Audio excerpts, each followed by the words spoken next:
নিয়ে আজকে আমাদের সঙ্গে যুক্ত রয়েছেন নানান কারণে আলোচিত মুখ আম জনতা দলের সাধারণ সম্পাদক তারেক রহমান। তারেক রহমান, আপনাকে আমরা স্বাগত জানাচ্ছি আমাদের অনুষ্ঠানে। আমাদের সঙ্গে যুক্ত রয়েছেন আজকে সাবেক সংসদ সদস্য, মুক্তিযোদ্ধা এবং সাবেক সেনা কর্মকর্তা মেজর অবসরপ্রাপ্ত আখতারুজ্জামান। আখতারুজ্জামান, আপনাকে স্বাগত জানাচ্ছি আমাদের অনুষ্ঠানে। আমরা একটু আলোচনা করতে চাই, প্রধান উপদেষ্টা এর মধ্যে স্বরাষ্ট্র মন্ত্রণালয়কে নির্দেশ দিয়েছে নির্বাচনের যাবতীয় প্রস্তুতি সম্পন্নের জন্য। আবার এই বিষয় যখন প্রধান উপদেষ্টা প্রেস সচিব ব্রিফ করলেন গণমাধ্যমকে, নানানভাবে খবরটি আমাদের সামনে এসেছিল। এক ধরনের বিভ্রান্তি তৈরি হয়েছিল যে ডিসেম্বরের মধ্যে নির্বাচনের প্রস্তুতি, অর্থাৎ নির্বাচনের জন্য ডিসেম্বরের মধ্যে প্রস্তুতি নাকি ডিসেম্বরের মধ্যে নির্বাচন, এই ধরনের একটি কনফিউশন তৈরি হয়েছিল। এবং স্বরাষ্ট্র মন্ত্রণালয়কে নির্দেশ সব ধরনের প্রস্তুতি, সব বিষয়কে আমরা আস্থা রাখতে পারি আসলে এই ফেব্রুয়ারিতে নির্বাচন হচ্ছে।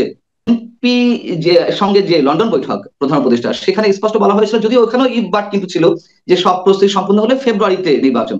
আবার এখানে এসে আবার সে 7 এপ্রিল, মানে সবকিছু নিয়ে কি একটা গুগলি খেলা হচ্ছে।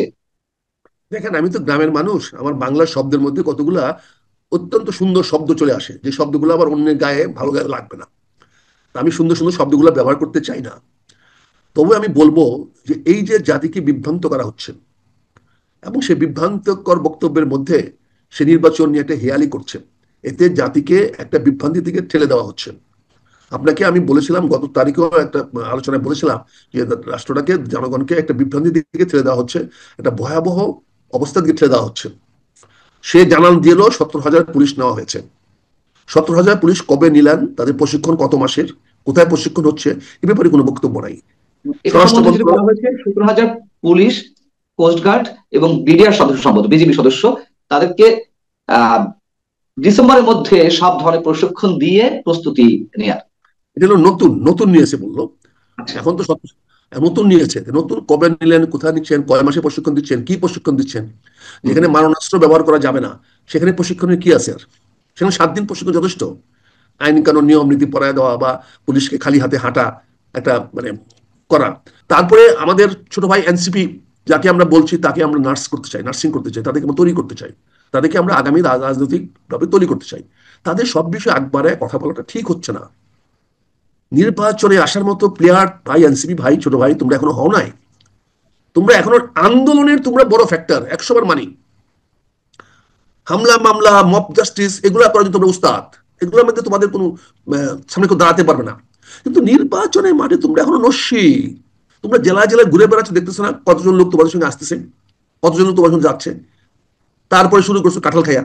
কাঁঠাল খাইয়া তোমরা যদি করো, তারপরে ভারতের সীমান্তে গিয়ে ভারতকে তোমরা থ্রেট করো, তবে আমি মনে করি, আমার বিশ্বাস, শফিকুল আলম সাহেব দেশে একটা গৃহযুদ্ধ বাঁধানোর জন্য পায়তারা করতেছেন। এবং গৃহযুদ্ধটা হবে সম্পূর্ণ ভারতের ইন্ধনে, ভারতের প্ররোচনায়, ভারতের স্বার্থে। কারণ শেখ হাসিনাকে আবার বাংলাদেশে পুনর্বাসিত করতে হলে বাংলাদেশে একটা বড় ধরনের গন্ডগোল দরকার। একটা বড় ধরনের গন্ডগোল হলেই শেখ হাসিনা সেখানে প্রবেশ করতে পারবে, এবং তাকে বসানোর জন্য সহজ হবে। এখন এগুলো বললে আমাদেরকে বললেন আমরা আওয়ামী লীগের দালাল।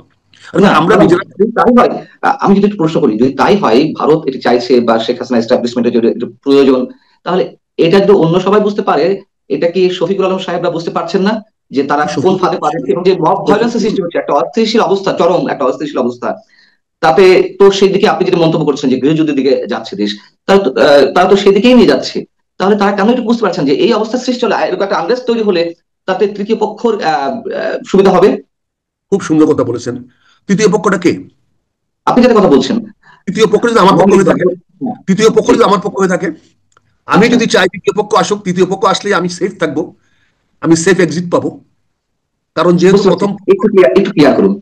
এখন মনে করেন যদি আজকে দুইটা পক্ষে বিবাদ লাগে, হুম, হুম, দুজনে কেউ আমার পক্ষে না, ধরুন আওয়ামী লীগ বিএনপি আমার পক্ষে না, আহ, জামাত বা এনসিপি আমার পক্ষে না, তাহলে এই দুই পক্ষের যে জয়লাভ করুক, তাতে আমার কি লাভ হবে, আমার কি ফায়দা হবে?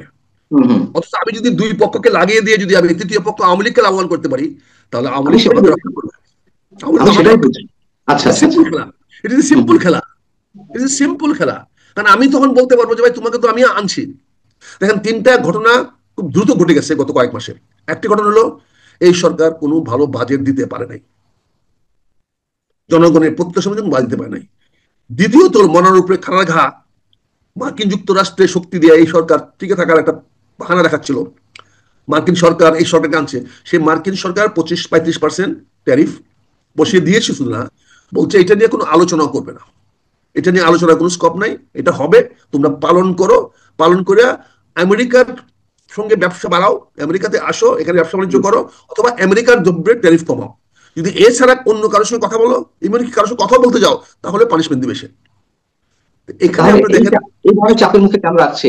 এই সরকার তো মার্কিন সমর্থনেই টিকে আছে, এটা ওপেন সিক্রেট। না, এখন এটা মার্কিন সমর্থনে, বাইডেনের সমর্থনে আসছিল, বাইডেনের ডেমোক্রেটদের সমর্থনে আসছিল। যেমন আপনি বলতে ট্রাম্প চাচ্ছেন ইজ ডিফারেন্ট। ট্রাম্প প্রশাসন এই সরকারকে পূর্ণ সমর্থন দিচ্ছে না? কেমনে করবে? ট্রাম্পের এগেইনস্টে ইউনূস সাহেব চাঁদা দিয়েছে, হিলারি ক্লিন্টনের নির্বাচন করেছে, সে ডেমোক্রেটদের সঙ্গে তাদের উঠা বসা, হিলারি ক্লিন্টন বা ক্লিন্টনের সঙ্গে তার উঠা বসা, সে ট্রাম্প তো জাত শত্রু, সে কেন দিবে? আপনি দেখেন নিউ ওই ইয়র্কের ওই হিসাবগুলো আমাদের এখানে রাজনীতির মধ্যে চর্চা থাকে, এই ধরনের হিসাব। মার্কিন মূল্যকেও কি এই ধরনের হিসাব তারা রাজনীতির ক্ষেত্রে বিবেচনায় রাখে? আরে ওরা তো মানুষ। আপনি দেখেন না ট্রাম্প কি বলছে, সে ওই যে মেয়র, যে জনপ্রিয় মেয়র হয়ে যাচ্ছে নিউ ইয়র্কে, তাকে আমেরিকাতে বের করে দিবে। সে কি বলছে, পরিষ্কার বলছে তাকে আমেরিকাতে রিপোর্ট করে দেবে। কেন? This is Trump. মুসলিম বিধায়। ট্রাম্প কেন ট্রাম্প ট্রাম্প কেন ডিসক্লোজ করে দিল যে ইউএসএইড টাকা দিয়া এই সরকারকে রিজিম চেঞ্জ করানো হয়েছে? এটা টাকাগুলো এখনো আছে, টাকাগুলো কারা পাচ্ছে? এগুলো কি বেরিয়ে আসবে না একদিন? আসতে হবে না? কাজে আমি বলছি যে বিএনপি তার প্রপার ট্র্যাকে আছে, ধৈর্য ধরাটা সঠিক। যেটা হতে পারে, এই সরকার শেষমেশ হয়তো আওয়ামী লীগের কাছে ক্ষমতা হস্তান্তর করতে পারে। এইটা হলো ডেঞ্জারাস, হ্যাঁ, এইটা হলো বিপজ্জনক। মানে আওয়ামী বুঝতে লীগের পারছি না। কাছে এই সরকার এমন একটা অবস্থা তৈরি করতে পারে যে সরকার আওয়ামী লীগকে ক্ষমতায় আসার পথ প্রশস্ত করে দিতে পারে। আপনি যেটা কেন বলছেন কেন আওয়ামী লীগের পপুলার, কারণ আপনি বললেন কেন? যদি বিএনপি যদি ক্ষতিগ্রস্ত হয়, বিএনপি হ্যাঁ, যদি ক্ষতিগ্রস্ত হয়, তাহলে কে লাভবান হবে? আচ্ছা। না, এনসিপি এখন আপনি লাভবান যেটা হবে? বলছেন যে সেটা বিএনপি সম্ভব। ক্ষতিগ্রস্ত, বিএনপি আপনি ক্ষতিগ্রস্ত হলে কি এনসিপি লাভবান হবে? বিএনপি ক্ষতিগ্রস্ত হলে কি জামাত লাভবান হবে? বিএনপি ক্ষতিগ্রস্ত হলে কি ওই ইসলামী দল লাভবান হবে? অবশ্যই না, না অবশ্যই না। কারণ আপনি যেটা এই বলছেন সেটা সবগুলা কিন্তু দল, সবগুলা দলই ইসলামী ভাবাপন্ন, এই সবগুলা দলে ইসলামকে প্রাধান্য দেয়, একমাত্র আওয়ামী লীগ ধর্মনিরপেক্ষ। তার মানে এখানে যদি ক্ল্যাশ হয়, এখানে যদি সংঘাত হয়, এদের মধ্যে যদি কলহ সৃষ্টি হয়, তাহলে খুবই স্বাভাবিকভাবে আওয়ামী লীগ সামনে আগে যাবে। আমার তো মনে হয় ডক্টর ইউনূস সাহেব এবং শফিক সাহেব এবং তারা, এই 2-4 জন সবাই না, অত্যন্ত পরিকল্পিত ভাবে, যেহেতু আমেরিকার সঙ্গে তার হাত নাই, আমেরিকা তাকে জায়গা দিচ্ছে না, সে ভারতকে শেল্টার পাওয়ার জন্য, ভারতের মাধ্যমে চলে যাওয়ার জন্য। কারণ এই যে জানেন, বাংলাদেশকে পালাইতে হলে ভারত লাগবে, বাংলাদেশে থাকতে হলে ভারত লাগবে। মায়ানমার, ভারত, মায়ানমার আছে তো, মায়ানমারে বর্ডার আছে তো। মায়ানমার তো আপনি বলবো না, আরাকান আর্মি তো আপনাকে আরো টুকে টুকে মারবে, ওরা আরো কঠোর। ওই 71 সালের অবস্থা না যে তখন আপনি ওদিক দিয়ে পালায় যাবেন, মুসলিম লীগেরা পালায় গেছিল, ওদিকে জামাতরা পালায় গেছিল, এখন তো ওই পথ বন্ধ। কাজে এই সরকার দেখেন, জাপান থেকে ঘুরে আসছেন লবডঙ্গা, আজ পর্যন্ত কিছু আসে নাই, জাপানে কোনো ইনভেস্টমেন্ট আসে নাই। আপনি চীনের থেকে আসছেন, চীন এখন পর্যন্ত কিছু বলতেছে না, চীন এখন দহরম মরম করতেছে বিএনপির সঙ্গে, কথাবার্তা বলতেছে বিএনপির সঙ্গে। আপনি আমেরিকাকে বলছিলেন পোর্ট দিবেন, দিতে পারেন নাই। আপনি আমেরিকান বলছিলেন সেন্ট মার্টিন দিবেন, দিতে পারেন নাই। আপনি আমেরিকান বলছিলেন লবিং জাতিসংঘ বলছিলেন করিডোর করে দিবেন, দিতে পারেন নাই। তার উপরে পাইছেন 35% ট্যারিফ। তারপরে এখন ইন্ডিয়া থেকে যদি এই যে পানি আসা আবার শুরু হবে, এখন আবার পানিতে ভাসাবে। এখন ইতিমধ্যে নেপালে প্রচন্ড বৃষ্টি হয়েছে, সবকিছু ভেঙে যাচ্ছে, সেই পানি তো আমাদের বাংলাদেশে আসবে। নেপালের পানি, হিমালয়ের পানি তো বাংলাদেশে আসবে, আর গেট গুলা খুলে দিলে খুব তাড়াতাড়ি আসবে। তার মানে ভারত পোষণ নীতি তো এই সরকার শুরু করে দিয়েছে। এই সরকার যদি সেটা না করতে পারে, ভারতকে হাতে না রাখতে পারে, তো বাংলাদেশ পালাতেও পারবে না। পালাবে কোন দিক দিয়ে? কোন রাস্তায় তো খোলা নাই। ফলে বর্তমান সরকার অত্যন্ত সুপরিকল্পিত ভাবে ভারত তোষণ নীতি পালন করতেছে। তারা বিএনপির কাছে হাত জোর করে তারেক রহমান সাহেবকে হাতে পায়ে ধরে আপাতত ঠান্ডা রাখছে। এখন আবার শফিকুল আলম সাহেব কনফিউজিং বক্তব্য দিয়েছেন, ডিসেম্বরের মধ্যে প্রস্তুতি, আবার আপনি বলছেন ডিসেম্বরের মধ্যে নির্বাচন হবে। যা যা ভাবে, প্রথম সিদ্ধান্ত নিতে হবে এই সরকারের মেয়াদ কতদিনের, এই সিদ্ধান্ত নিতে হবে। এই সরকার বলতে হবে আগামী এই মাস থেকে এই বছর পর্যন্ত আমরা, এইটা বলার পরে নির্বাচন কমিশন নড়ে চড়ে বসবে। সেখানে যদি হাতে সময় থাকে, তাহলে বলবে যে হ্যাঁ আমি ঠিক আছে এই সময়ের মধ্যে নির্বাচন প্রস্তুতি নিতে পারবো। আর যদি হাতে কম সময় থাকে, তাহলে তারা বলবে না আমাকে আরো 2 মাস আরো 3 মাস সময় দেন। তাহলে সবার আগে ডক্টর ইউনূস সাহেবকে নির্ধারণ করতে হবে উনার মেয়াদ কতদিন, উনার মেয়াদটাকে টার্মিনেট ডেট কবে। উনি যদি বলেন যে আমি 31শে ডিসেম্বরের মধ্যে সরকারের মেয়াদ শেষ হয়ে যাবে, তাহলে 31শে ডিসেম্বর থেকে পরবর্তী 3 মাসের মধ্যে নির্বাচন করতে হবে। যেহেতু উনি এই সংবিধানের মধ্যে শপথ নিয়ে উনি হয়েছেন, হবে না, হতে হবে নভেম্বরের 30 তারিখের মধ্যে সরকার ঘোষণা করতে হবে তার মেয়াদ শেষ। এই সরকার মেয়াদ শেষ না পর্যন্ত এই সমস্ত ভাউতাবাজি করা ঠিক হচ্ছে না। প্রধান উপদেষ্টা অফিস থেকে যদি ভাউতাবাজি করা হয়, তাহলে জনগণ যাবে কোথায়? জনগণের যাওয়ার কোথায়? আমি মেজর আক্তার তো ফ্যাক্টর না, আমার জীবনের দাম একটা মাত্র বুলেট, এটা আপনি যে কোনো সময় ব্যবহার করতে পারেন। জি। এটা খুব মূল্যহীন একটা জীবন আমার, এটা না। আমরা কিন্তু শেষ করবো আপনি, যাতে আমরা, জি আপনি শেষ করুন, শেষ করুন। তাহলে আপনি চিন্তা করেন জাতিটা কোথায় নিয়ে যাচ্ছেন, আপনার ভবিষ্যৎ কি? আপনি এত বড় একজন নোবেল বিজয়ী হয়ে আজকে যদি আপনি মুরসির মতো অবস্থা আপনার হয়, মিশরের মুরসির কি অবস্থা হয়েছে দেখেন, সেই অবস্থা যদি হয় তাহলে আপনি কোথায় যাবেন? ইতিমধ্যেই কিন্তু গ্রামে আপনি কি গঞ্জে সেই ধরনের অবস্থা সেনাবাহিনী হওয়ার নড়ে চড়ে সম্ভাবনা আছে? বসছে। সেই ধরনের অবস্থা হওয়ার সম্ভাবনা আছে? ইতিমধ্যেই কিন্তু বাংলাদেশ সেনাবাহিনী গ্রাম পর্যায়ে নড়ে চড়ে বসছে। গ্রামের খবর রাখেন কিনা জানি না, তারা বিভিন্ন জায়গায় জায়গায় নতুন করে ক্যাম্প স্থাপন করতেছে। আমি জানি না এটা কিসের আলামত, আপনার খবর নিয়ে দেখেন। সেনাবাহিনী কিন্তু এতদিন এক জায়গায় বসে রাখা যাবে না, তারা তো একটা বেগমান ফোর্স। তারা যে অবস্থান পরিবর্তন করতেছে, বিভিন্ন জায়গায় জায়গায় গ্রামে গঞ্জে যাচ্ছে, বিভিন্ন জায়গায় ক্যাম্প ছড়াচ্ছে, এটা নিশ্চয়ই কোনো না কোনো কিছু পূর্ব প্রস্তুতি থাকতে পারে। হয়তো সেনাবাহিনীকে জানিয়ে দেওয়া হয়েছে ডিসেম্বরের মধ্যে প্রস্তুতি নিয়ে রাখেন, নির্বাচন হবে, তাই হয়তো আইন শৃঙ্খলার উন্নতি করার জন্য 2-3 মাস আগে একটা ড্রাইভ দিতে হবে। হয়তো এই বর্ষাকালে হয়তো বন্যা টন্যার মানুষের ক্ষতিগ্রস্ত হবে, হয়তো সেনাবাহিনীকে আরো একটু জনগণের কাছে আগায় রাখা হচ্ছে, যাতে বন্যা হলে যাতে তাদেরকে সহায়তা করতে পারে, সাহায্য করতে পারে। কাজে মানে আমরা বিষয়গুলো কি কিন্তু এইভাবে এইভাবে ধরে নেবো আমরা আসলে এইভাবে ধরে নেবো নাকি এর পাল্টা কিছু ভাববার অবকাশ আছে, যেটা বলছিলেন? আমি সবকিছু পজিটিভ ভাবি। আচ্ছা, আমার আমি প্রশ্ন হচ্ছে যে আমি আপনি যদি বলছেন যে ভারতের আমি যদি প্ররোচনায় আমি যদি একটা বিরোধী আমি ভাইয়া বলি, আমি যদি বাধ্য না হই আমি কিন্তু কামড় দিই না, আমি চুমা দিই। জি, সেটা হওয়া উচিত। আমার আমরা প্রায় শেষ পর্যায়ে। আপনি যেটা বলছেন যে ভারতের প্ররোচনায় বর্তমান সরকার এখন বাধ্য হচ্ছে অনেক কিছু করতে, হয়তো একটা চরম অস্থিতিশীল অবস্থা কিংবা ভয়াবহ দিকে কিংবা গৃহযুদ্ধের মতো পরিস্থিতি তৈরি করতে পারে। আহ, এটা করে তাদের আসলে লাভ কি? তারা শুধুমাত্র সেফ এক্সিটের জন্য এটা করছে, আর এটা ছাড়া কি তাদের সেফ এক্সিটের আর কোনো পথ নেই? কোথায় পথ আছে বলেন? আগামীতে সরকার গঠন করার সম্ভাবনা এখন পর্যন্ত যার ম্রিয়মান যা কিছুটা আছে সেটা বিএনপি। হুম। বিএনপির সঙ্গে তুমি তাহলে বসতে হবে। আর বিএনপি যদি নির্বাচনে আসার কথা বলে এবং বিএনপির সঙ্গে কথা বলে নির্বাচন দিতে যায়, তাহলে ধরে রাখেন, স্পষ্ট ধরে রাখেন, জামাত মানবে না, এনসিপি মানবে না, তাহলে নির্বাচন হবে না। তার নির্বাচন করতে হলে উনি সবাইকে নিয়ে ঐক্যতে আসতে হবে। তো ঐক্যমত এখন সম্ভব হবে না। তো এখন এর সম্ভব যখন পাল্টা, হবে না, জি, না সম্ভব যখন হবে না, তখন উনি কারো না কারো শক্তিতে নির্বাচনের তারিখ ঘোষণা করে দেবে, এবং সেই শক্তি বলে তখন আওয়ামী লীগও নির্বাচনে চলে আসবে, স্বতন্ত্র নামে হোক, আওয়ামী লীগের নামে হোক। এবং তখন ওই নির্বাচনে আর জামাত এবং এনসিপি কোনো ফ্যাক্টর হবে না।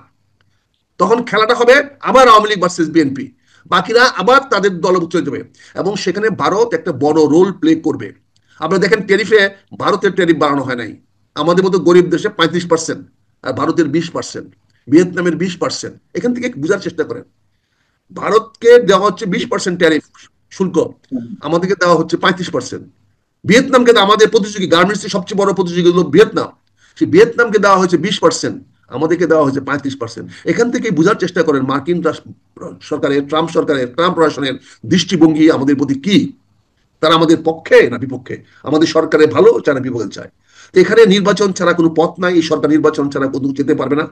নির্বাচন সরকার দিতেই হবে, আর না হলে ক্ষমতা ছেড়ে পালাতে হবে।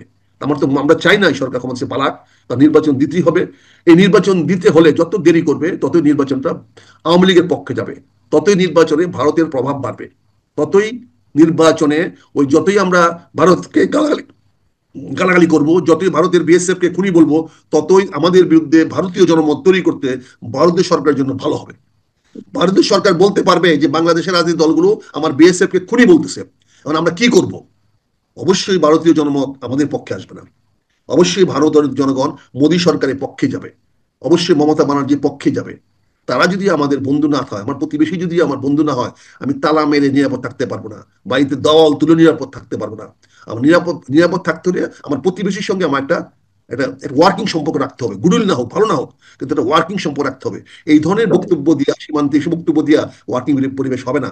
ভারত ক্ষেপলে কিছু হবে না, আমি জানি, জনগণ আছেন, এই 20 কোটি মানুষ আমরা আমাদেরকে রক্ষা করতে পারবো, কিন্তু আমরা শান্তি থাকতে পারবো না, আমরা এক্স্যাক্টলি। স্বস্তি থাকতে পারবো, অনেক আমাদের ধন্যবাদ, মধ্যে অনেক বিশৃঙ্খলা। ধন্যবাদ। আমি ডাক্তার জীবন, অনেক ধন্যবাদ আমাদের সঙ্গে যুক্ত থাকার জন্য। ভালো থাকুন, আপনি ভালো থাকুন।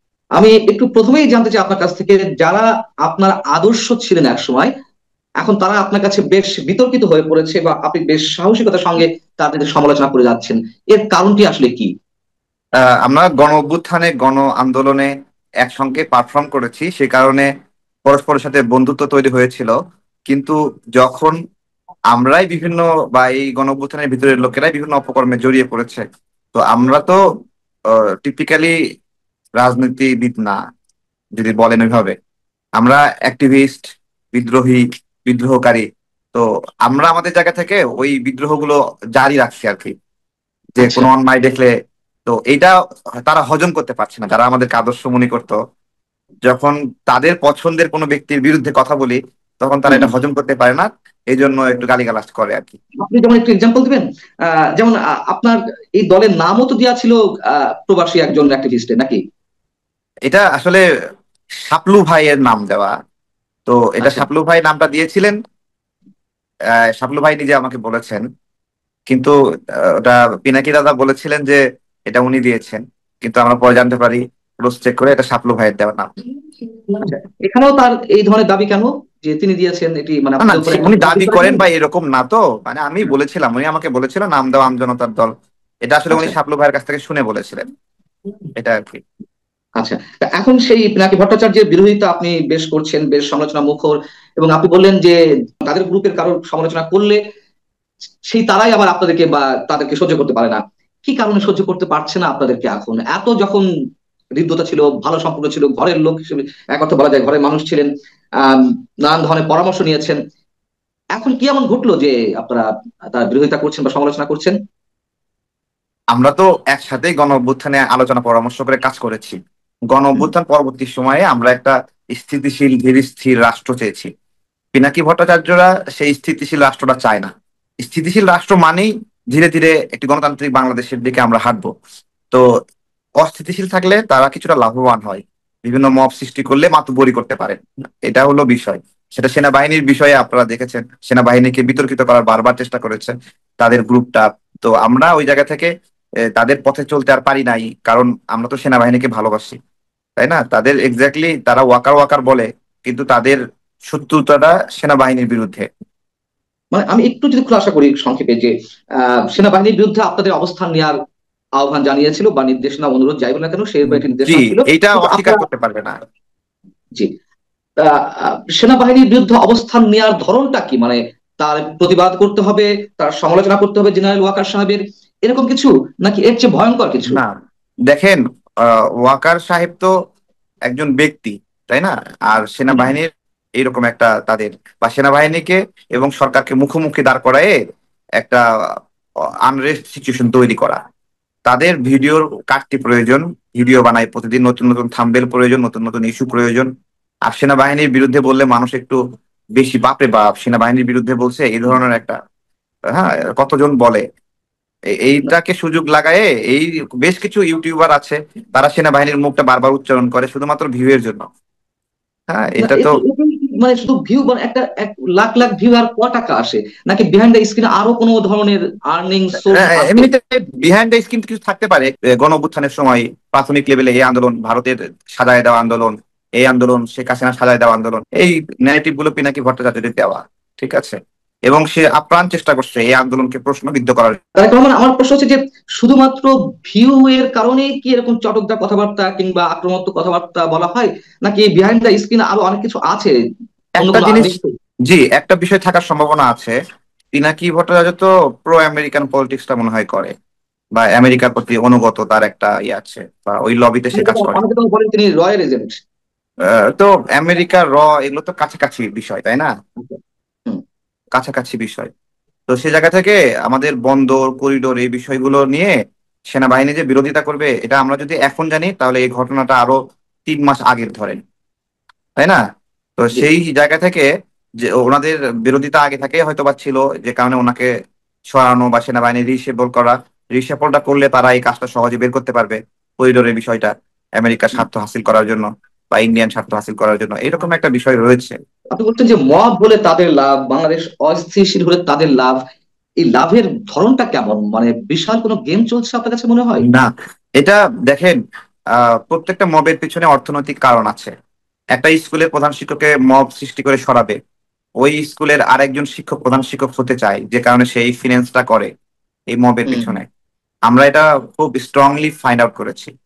অনেকগুলো কলেজে সরাসরি শিক্ষকরা জড়িত, প্রধান শিক্ষককে সরানোর জন্য মব সৃষ্টি করার তারা এটা ফিনান্স করে। এভাবে বিভিন্ন প্রতিষ্ঠানের গুরুত্বপূর্ণ ব্যক্তিকে সরিয়ে আরেকজন গুরুত্বপূর্ণ হওয়ার জন্য তারা এই মবে ফিনান্স করে। এটা হলো একটা বিষয়। সেটা হ্যাঁ, না হয় এমনি এমনি বললেন, কেউ কথা অবশ্যই। ধরেন জি। দেশপ্রেম থেকে আবেগ থেকে বিয়ে বাড়িতে গিয়ে চট্টগ্রামে মব সৃষ্টি করবে, হুম। হ্যাঁ এরকম না। এটা তো বের হয়েছে, তারা ফিনান্সিয়ালি ডিমান্ড করেছে এই মব সৃষ্টির সঙ্গে সঙ্গে। তারা দাবি করেছিল, হ্যাঁ। হ্যাঁ, এটা তো এইগুলোই করছে আর কি। এই আপনার রাজনীতিতে যারা বছরের পরে বছর সময় দিচ্ছে, ধীরে ধীরে বিভিন্ন কষ্ট আঘাত সহ্য করে তারা হলো একটা স্টেবল জায়গায় এই রাজনীতিটা করে। তারা আতঙ্কিত হয় না, তারা হলো ভয়ও কম পায়, আবার তারা অতিরিক্ত লোভও কম করে। কিন্তু যারা নতুন করে রাজনীতিতে আসছে তারা এই রাজনীতিটাকে মনে করে ব্যাপকভাবে আয়ের উৎস, এবং যা পায় জড়াই নিতে হবে, যেদিকে পায় খাইতে হবে। এটা তারা মনে করছে যে রাজনীতি এরকমই মনে হয় নোংরা। কিন্তু বাংলাদেশে প্রচলিত 40-45টা মানে দল আছে যারা ফাংশন করছে, তাদের কোন দলটা কতটুকু অর্থনৈতিক ভাবে ফিল্ড থেকে অর্থ নেয়, তাই না? ফিল্ড লেভেলে কতটুকু অর্থ নেয়।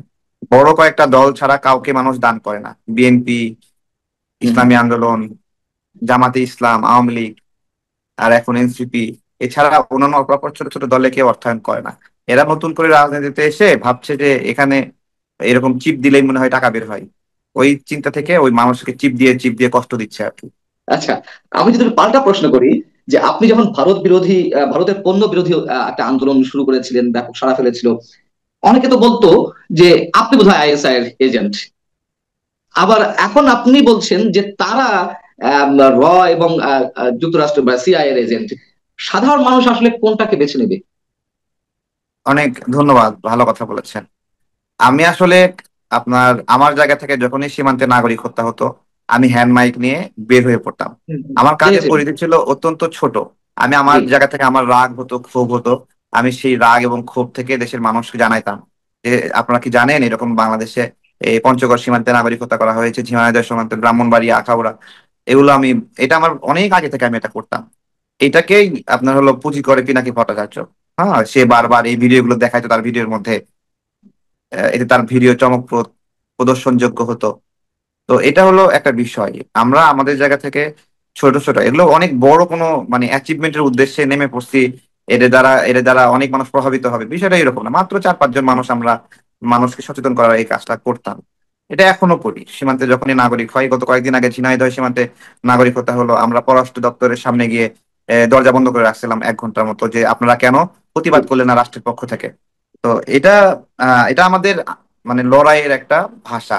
হ্যাঁ, লড়াইয়ের উপজীব্য। হুম, হুম। তা আমাদের লড়াইয়ের উপজীব্য, আমরা এটা এই এই ন্যারেটিভ নিয়ে কাজ করি। ওইটাকে পিনাকি ভট্টাচার্য তার মতো করে সে সাজিয়ে নিয়েছে, বা সে এটাকে ক্যাপিটালাইজ করেছে তার মানে এটা শুধু সে এটা না, যখনই যেই আন্দোলন হবে সেটাকে ক্যাপিটালাইজ করার চেষ্টা করে। ওদের স্রোতে গা ভাসিয়ে নিজেকে ওটা নায়ক বানানোর চেষ্টা করে। এরকম একটা ইয়ে আছে। 2-3টা ফেসবুকে পোস্ট করে এরকম একটা ভাব আসে যে হ্যাঁ সে এটা করেছে। তারেক রহমান, আপনি তো নিশ্চয়ই ঘরের কথা অনেক কিছু জানেন, ভিতরের কথা, ঘরের কথা বলতে যেটা ভাবছি, যেহেতু তার সাথে একটা সরাসরি কানেকশন ছিল, তার নির্দেশ মোতাবেক বা তার পরামর্শক্রমে আপনারা অনেক কাজ করেছেন। বঙ্গবন্ধুর বাড়ি বুলডোজার দিয়ে যখন গুড়িয়ে দেওয়া হলো, আপনি নিজেই বলেছেন এই সম্পর্কে এর আগেই। আহ, সেই প্ল্যানিংটা আসলে কিভাবে ছিল, কি কারণে? শুধুমাত্র প্রতিহিংসার জায়গা থেকে, নাকি আপনি যে জায়গাটির কথা বলছেন যে প্রচন্ড একটা আনরেস্ট সিচুয়েশন তৈরি করার জন্য তারা সবসময় এরকম মব ক্রিয়েট করে থাকে, কোন জায়গা থেকে এই বঙ্গবন্ধুর বাড়িটি এভাবে গুড়িয়ে দেওয়া হলো, মানে পরামর্শটা কি ছিল?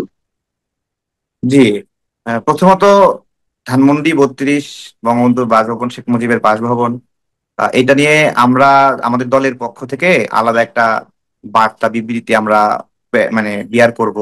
এটা হলো আমাদের একটা আমরা ভাবছি কি ভাবে এটা বলা যায়। জি। এবং এইটাতে ওই সময় এমন একটা হাইপ উঠেছিল যে সবার এখানে যাওয়াটা ইমানি দায়িত্ব, এরকম একটা বিষয় হয়ে গেছিল, বুঝছেন? হুম, যেরকম হুম। ভাবে শাহবাগে 2013 সালে যাওয়াটা ইমানি দায়িত্ব ছিল, যে হুম, হুম। আপনার যে স্রোত চলতেছে সেই স্রোতে সবাইকে চলতে হবে, এরকম জি। একটা বিষয়। এবং দেখে তখন কিন্তু আজকে যেটা নিয়ে কথা বলা হচ্ছে, অনুধাবন হচ্ছে, সেটা এই অনুধাবনটা কিন্তু তখন কিন্তু বলার জন্য আপনি উদ্যোগ নেননি, তাই না? এত সহজ ছিল না তখন। তখনের রাইট। পরিবেশটা এরকমই কঠিন ছিল। না, তখন রাস্তা আমি ওরাকে বঙ্গবন্ধুর বাড়ি ভাঙার বিরুদ্ধে আমি প্রথমেই একটা কন্টেন্ট করেছিলাম, যে আচ্ছা, কি লাভ হলো আমি এটা করে। আমি এবং সিম্পলি বলি, দেখেন আমাদের বাংলাদেশের এই জন্ম, যদি এইভাবে বলা হয়, বাংলাদেশের জন্ম দিয়েছে ধানমন্ডি 32, হুম, ঠিক আছে? মানে সিম্পলি এই শব্দ ইয়েস অর নো, অবভিয়াসলি 32। মানে আমরা দেখি যেটা একটা যুদ্ধ হয়েছে, কিন্তু এই যুদ্ধের পট পরিবর্তনের জন্য ধানমন্ডি 32-এর অনেক বড় একটা অবদান ছিল, তাই না? এটাই তো অবশ্যই একটা অবশ্যই। বিষয়। হ্যাঁ, যেমন 7 মার্চের ভাষণের পরে 7 মার্চের প্রোগ্রাম রিভিউ করার জন্য নেতৃবৃন্দ ধানমন্ডি 32-এ তো বসলো আবার। হুম। ওই যে সিরাজুল ইসলাম দাদু ভাই, তারপরে হলো আরো যারা ছিল সবাই মিলে দৌড়ে আসলো এখানে। ওই যে কথা বলেন যে ওই যে আপনারা যে উদ্যোগী হলেন, হ্যাঁ। ইমানি দায়িত্ব মনে হলো আপনাদের, কেন মনে হলো না তাদের না না, যুদ্ধ করলেন? আমাদেরই মানে দায়িত্ব না, মানে মানে নাগরিকদেরই মানে দায়িত্ব মনে হলো। আমি আবারও বলতেছি যে এটা শাহবাগে ঘটনার, আপনি তো ছিলেন শাহবাগে না, যেরকম ঠিক আছে। ইন্সপিরেশন নিয়ে সবাই গিয়েছিল, হ্যাঁ হ্যাঁ। ধানমন্ডি 32 ভাঙতে ওইভাবে ওই ইন্সপিরেশন নিয়েই গিয়েছিল। আমার মত পার্থক্যটা কোথায় বর্তমান মানে জি। শক্তির সাথে? আমার মত পার্থক্যটা ওই জায়গায় যে আপনারা যারা বিজয়ী হইলেন তারা তো দেশের এখন মালিক, তাই না? তাহলে বিজয়ীরা কেন লুটপাট করবে আবার? মানে নিজের দেশ নিয়ে নিলেন না আপনি? তাহলে আপনি নিজেই, আপনারই দেশ এখন, আপনিই কর্তৃত্ব, আপনি নিজে এটাকে ভাঙছেন, নিজে এটাকে লুটপাট করছেন। আমার Exactly. সমস্যা, আমার কনফ্লিক্ট এইখানে আসলে। ঠিক আছে, ওই সময়ের ডিমান্ড যা ছিল সে ওইটা করেছে, এবং এখন আবার সমন্বয়ক শুনলেই মানুষ গালি দেয়, এটা এই সময়ের ডিমান্ড। সো না, আমি রাজনীতিতে আমি আপনার সঙ্গে একটু ডিফার দেখেন, করি। আবার সেটা হচ্ছে আবার ওই দেখেন, সময় ডিমান্ড ছিল, আবার এই যে আমি, তারেক এই রহমান। যে আমি একটা কথা বলছি যে ধানমন্ডি 32 বাংলাদেশের সম্পদ, বা এটা হুম, হলো বাংলাদেশকে জন্ম দিয়েছে, এটা আমার এই সময়ের অনুভূতি। ঠিক আছে, ধরেন এই গণ অভ্যুত্থানে ধনীরা অর্থ দিয়েছে, ঠিক আছে, হুম, বিদেশে বসে অনেকে ইন্ধন দিয়েছে, আর সাধারণ মানুষ জীবন দিয়েছে, এই তো। এবং সেই সাধারণ হুম, মানুষগুলো ওই কবরে গিয়ে গিয়ে তাদের অনেকের লাশও এখনো খুঁজে পায়নি। এটা হলো এই হুম, গণ অভ্যুত্থানের বাস্তবতা। আর আমাদের হুম, রাজনৈতিক কর্মীরা আমরা জেল জুলুম রিমান্ডের শিকার হয়েছি, এবং আমরা হুম। এখন ফ্রাস্ট্রেটেড যে আমরা কি জন্য এতটা ঝুঁকি নিয়ে লড়াই করলাম। আপনার কাছে একটু জানতে চাচ্ছি যে আহ, আপনার কি মনে হয় যে আমাদের মুক্তিযুদ্ধের ইতিহাসকে ধুলায় মিশিয়ে দেওয়ার একটা অন্যতম চক্রান্ত এই মুহূর্তে রয়েছে? আমাদের মুক্তিযুদ্ধের ইতিহাস মুছে দেওয়ার ব্যাপক কার্যক্রম চলছে, এবং যারা মুক্তিযুদ্ধের বা সার্বভৌমত্বের বিরুদ্ধে ছিল তারা এই গণ অভ্যুত্থানের সময়টা এই সুযোগটা নিয়েছে। কিন্তু তারা তো সুযোগ নেবেই, আওয়ামী লীগ এই পর্যায়ে গেল কেন? এই জন্য তো সুযোগ নিচ্ছে। এটা তো আমরা তো ওই 71-এর বিরুদ্ধে যুদ্ধ করি নাই, তাই না? আমরা তো একটা সরকার পতনের আন্দোলন করেছি, রাইট রাইট। নাকি? আচ্ছা, সে আন্দোলনটা গণ অভ্যুত্থানের পর্যায়ে গেছে, তাই তো? আচ্ছা, তো এখন যারা মুক্তিযুদ্ধের বিরুদ্ধে, তারা এটাকে ক্যাপিটালাইজ করার চেষ্টা করছে এমন ভাবে যে 71 আর প্রয়োজন নাই, এটা তো নিচ্ছে এখন। এই জন্য আমরা যারা গণ অভ্যুত্থান করছি, আমরা কি কালপ্রিট নাকি? আমরা আমরা আমরা তো আন্দোলন করে ভুল করিনি। তাহলে যারা 71-কে মুছে দিতে চায় তারা কালপ্রিট, এবং যারা মানুষের বিরুদ্ধে, দেশের মানুষের পালস না বুঝে মানুষকে দমন পীড়ন করেছে, তারা তারা হলো কালপ্রিট। আমরা তো আমরা তো 71 এবং 24-কে সাথে করে নিয়েই চলতে চাই, আমরা তো কিন্তু কোনোটাকে একটা 24-কে ধারণ করতে চাই, যেমন আমরা 24-এর চেতনাও রয়েছে, কিন্তু কোনো অবস্থাতেই তো 71-এর সঙ্গে হ্যাঁ, 24 মেলানো যাবে না, তাই না? না, আমি তো 24-এর সাথে 71 মিলাতে যাচ্ছি না। 24 জি। আমাদের না, ঠিক খুব আছে। সদ্য সদ্য শেষ হওয়া ক্ষত, তাই না? এই ক্ষতর ঘা এখনো শুকায়নি, এই জন্য এটা গুরুত্বপূর্ণ। এই জন্য 71 24 দুটাই বলতে হয়। এক সময় গিয়ে 24 আর বলবে না মানুষ, কিন্তু এখন তো কিন্তু ক্ষত আছে, 71 এখন তো 71 বলতে দিবেন। এখন খুব তো ক্ষত চমৎকার একটা আছে, কথা এখন তো বলেছেন। বলতে দিবেন। খুব চমৎকার, ঠিক আছে। চমৎকার একটা সহজ, মানে খুব সহজ একটা এক্সাম্পল দিয়ে আপনি ক্লিয়ার করে দিয়েছেন। আমার কোনো প্রশ্ন নেই এই ক্ষেত্রে। কিন্তু আমার যে প্রশ্নটি, যে মানে 24-এর এই আন্দোলনে যেমন অনেক আওয়ামী পরিবারের সন্তানেরাও যোগ দিয়েছিল, এটা বাস্তব সত্য, আপনিও জানেন আমিও জানি। কিন্তু আপনারা তো একটা দলের লিডিং পর্যায়ে ছিলেন। যেমন সাধারণ মানুষ থেকে শুরু করে যারা আওয়ামী পরিবারের সন্তান, তারাও বুঝতে পারেন যে পেছনে একটা ম্যাটিকুলাস ডিজাইন রয়েছে, একটা গভীর ষড়যন্ত্র রয়েছে। আমি বলছি না এই আন্দোলনের কোনো প্রয়োজন ছিল না, আমি মোটেই সেই কথা বলছি না। আমি বলছি পেছনের ষড়যন্ত্রের কথা অনেকেই জানতো না। আপনারা কি জানতেন?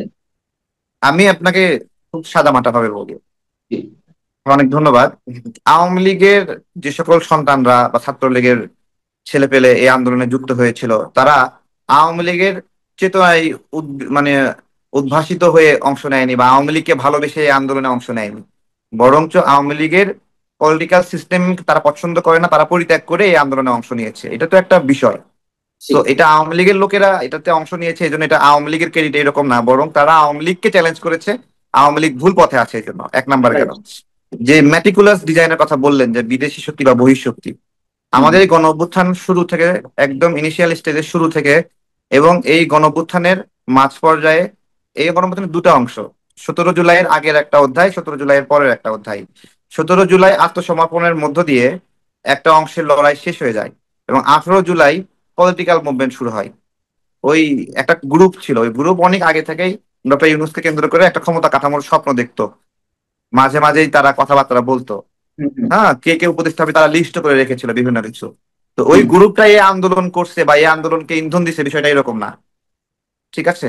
বা ওই গ্রুপ এই আন্দোলনকে সফল করছে এরকম না। এমনকি ওই গ্রুপ আন্দোলনের শেষ দিনেও এটাতে কোনো কানেক্ট ছিল এরকম না। যেটা হয়েছে, আন্দোলনের পরবর্তী সময়ে ওই গ্রুপটা সফলভাবে রাষ্ট্রের কর্তৃত্ব নিয়ে নিয়েছে। এখন যারা অস্থিতিশীল করে রাখতে চাইছে তারা আসলে কি চাইছে, তাদের এই মূল তারা, কারণটা কি? আমি শুনেন, আমি বলি, আপনি সেটা তো ওই পিনাকি ভট্টাচার্যকে তো মিন করছেন তাই না, বা ইলিয়াসকে মিন করছেন। জি। ওরা চাওয়া কি, ওরা, ওদের প্রত্যাশা যে সরকার ওদের হাতের মধ্যে থাকুক, ওদের গ্রিপের মধ্যে থাকুক, এটা ওদের হুম। চাওয়া। বুঝছেন? ওদের চাহিদা মতো চলবে, ওদের মর্জি মতো চলবে। ওরা তাদের পিছনে যেভাবে কোনো শক্তি ভাবে। নেই, তাদের পিছনে কোনো শক্তি নেই। হ্যাঁ, তাদের পিছনে কোনো শক্তি আছে কিনা আছে জানি না, তবে তারা ইউটিউবিং, ভিডিও ব্লগিং এগুলোর মাধ্যমে আপনার হলো আলেম ওলামা বিভিন্ন অংশের মানুষের মাথা আপনার হলো মানে ইজরা নিয়েছে এক ধরনের, বুঝছেন? হুম। মানুষের মস্তিষ্ক। আমার খুব দুঃখ লাগে যে আপনার যে এইভাবে ইউটিউবের মাধ্যমে মানুষ ড্রাইভ করে, এইভাবে মানে ইউটিউবের মাধ্যমে মানুষ মানে মানসিক ভাবে তাদের মস্তিষ্ক বর্গা দিয়ে রাখে কারো কাছে। এটা খুবই আমাদের অধপতন। আপনি এই বাংলাদেশ যে পথে যাচ্ছে বা যেদিকে এগোচ্ছে, আমরা বর্তমান বাস্তবতার জায়গা থেকে যেটা দেখছি এবং যারা কন্ট্রোল করার চেষ্টা করছে রিমোটের মাধ্যমে সবকিছু মিলিয়ে, আহ আপনি এর ভবিষ্যৎটা কি দেখছেন? আচ্ছা, এখন আমাদের ভবিষ্যৎ তো আমাদের বানাইতে হবে, বুঝছেন? মানে আমরা যদি ভালো চাই তাহলে সবাই মিলে চেষ্টা করে দেশকে একটা গণতান্ত্রিক সরকার ফিরায় আনতে হবে। এটা করতে হবে, কিন্তু বাস্তবতা হ্যাঁ, কি বলছে, কোন দিকে যাচ্ছে? বাস্তবতা, ষড়যন্ত্র তো হচ্ছে বিভিন্ন ভাবে। লন্ডনে তারেক রহমান, ডক্টর ইউনূস বসার পরে বাংলাদেশে নির্বাচনের জন্য একটা স্টেবল দিকে যাওয়ার সুযোগ ছিল, কিন্তু এখানে অনেক ধরনের অনেক কনস্পিরেসির মাধ্যমে বিভিন্ন তত্ত্ব এবং মত হাজির করে বিশৃঙ্খলা করা হচ্ছে, যার মধ্যে পিয়ার নামে একটা শব্দ ছিল, সেটা একটা গুরুত্বপূর্ণ। তো এই পিয়ার তো কতটা ভণ্ডামি দেশের মানুষ এখন আবার বুঝতে পারছে। এই পিয়ারের কথা বললেই মানুষ গালি দিচ্ছে। তো এটা কিন্তু আগে গালি দিত না, মানুষ যখন সঠিকভাবে জানতে পারে একটা ব্যবস্থাপনা ভণ্ডামি হচ্ছে, তখন মানুষ সঙ্গে সঙ্গে এটাকে ক্যাচ করে, আস্তে আস্তে বুঝে প্রতিরোধ করে। তো এখন পিআর কে, আমরা যারা পিআর এর বিরুদ্ধে কথা বলছি, আমাদের কার বলতে হচ্ছে না, জনগণই এখন বলছে, তারা তাদের ফেসবুক সোশ্যাল মিডিয়ায় তাদের মতামত দ্বারা বলছে। তো এগুলো শয়তানি নির্বাচনের আগ পর্যন্ত চলবে। একটা গণতান্ত্রিক সরকার আসলে শক্ত হাতে এবং দয়া দিয়ে, মায়া দিয়ে, ভালোবাসা দিয়ে নিজ সরকারকে নিজে সুন্দরভাবে কিন্তু চালাবে। সেটা নিয়েই তো ষড়যন্ত্র দেখা যাচ্ছে, সেটির কি আসলে কোনো সহজ সমাধান হবে আপনার মনে হয়? নাকি হবে তার হবে, আগে এগুলো, অনেক কিছু ঘটে যাবে? এগুলো কিছু না, এগুলো অল্প কিছু মানুষ, তারপরে ওই বিভিন্ন জেলা থেকে 5-10 জন করে এক জায়গায় করে 10,000 মানুষ এক জায়গায় করতে পারে, বাট এটা সারা বাংলাদেশের শক্তিমত্তা বা ক্ষমতা না। ঠিক আছে। অনেক ধন্যবাদ তারেক রহমান আপনাকে আমাদের সঙ্গে যুক্ত থাকার জন্য। আপনার দলের জন্য শুভকামনা জানাই।